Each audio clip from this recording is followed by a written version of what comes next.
after several weeks of warning from the Bank of Ghana to the illegal foreign exchange dealers.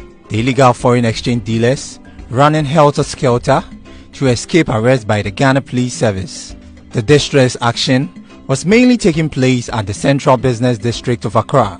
At the end of the distress action, over 76 illegal foreign exchange dealers operating in the black market were arrested. Most of the perpetrators were foreigners, mainly from Mali, Niger.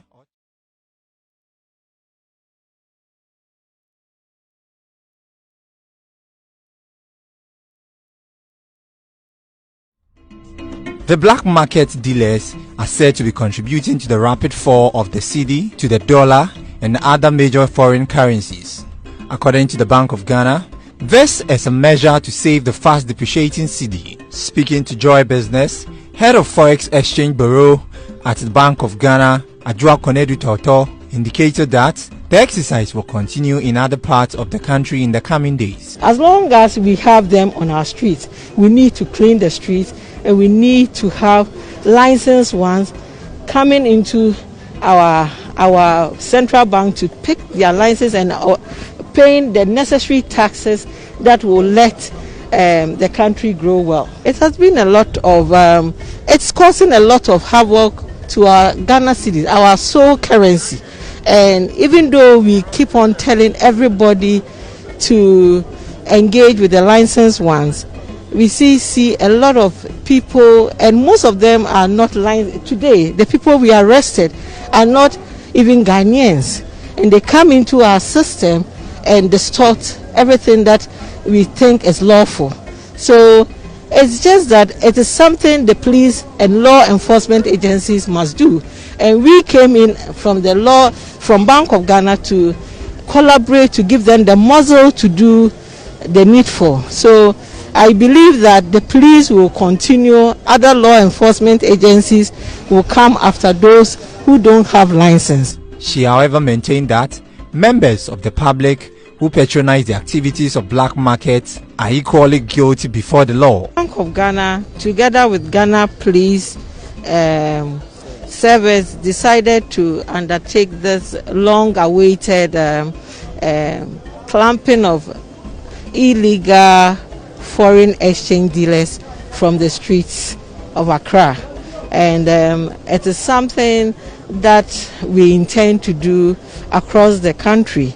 And as you all know, if you don't have a license to operate in Ghana, a license issued by the central bank, it is an offense to trade in any foreign currency. And for the past few years, we see them seriously engaging in this illegal act. Public education has gone out, and still we see these unlicensed institutions around. So today we decided to start something that will be an ongoing thing throughout the country. We decided, and luckily or fortunately for us, we happened to get over 76 illegal operators on the streets.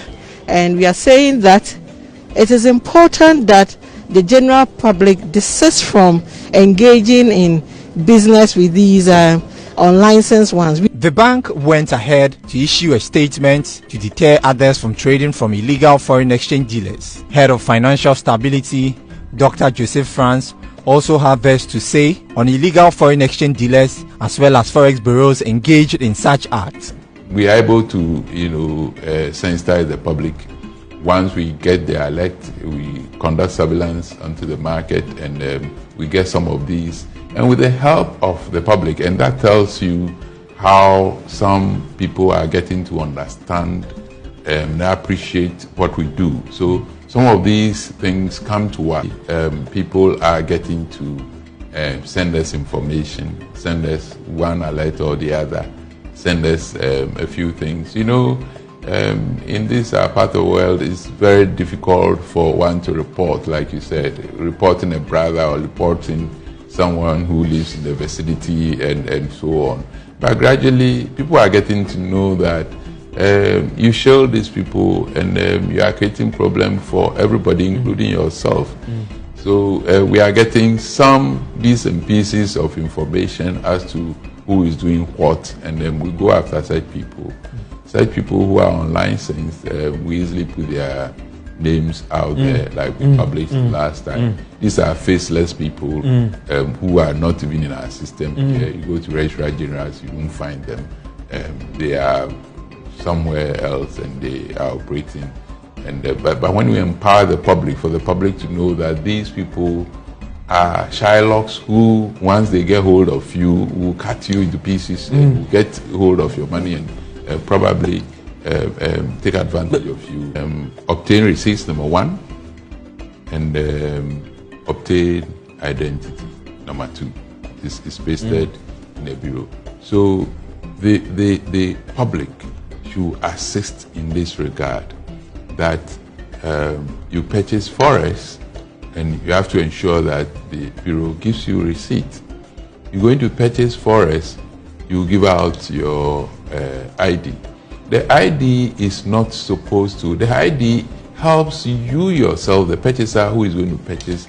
Anything can happen. You can purchase forests, you walk about, you walk out of the forest bureau, and you can be attacked of having stolen money. Okay. There will be, what do you call it, a proof that you purchased from the Forest Bureau.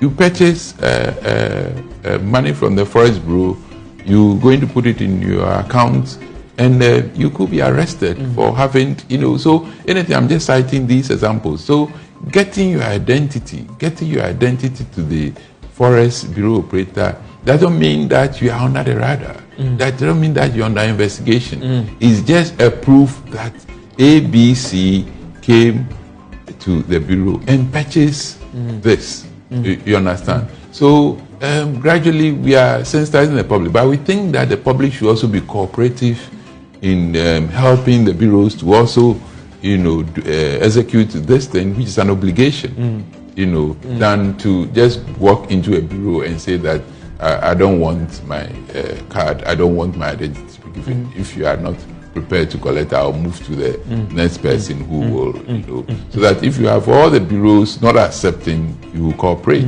After 2 weeks of this distress action, Joy Business went out to check if the illegal foreign exchange dealers are still operating or not in some parts of Accra. At the Kwame Nkrumah Circle and around Tudu, illegal foreign exchange dealers are ready to offer service to customers.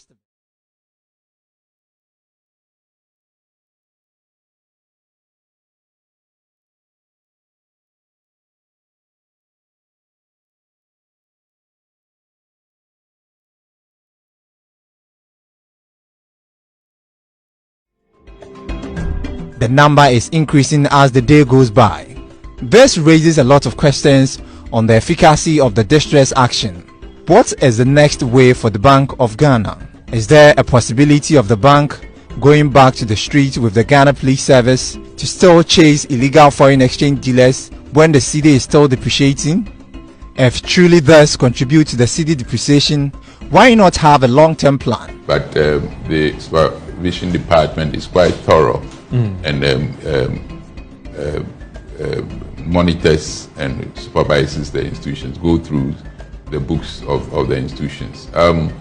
Like I'm saying, once you move to real time, then of course whatever transaction happens, the Bank of Ghana will be in the know.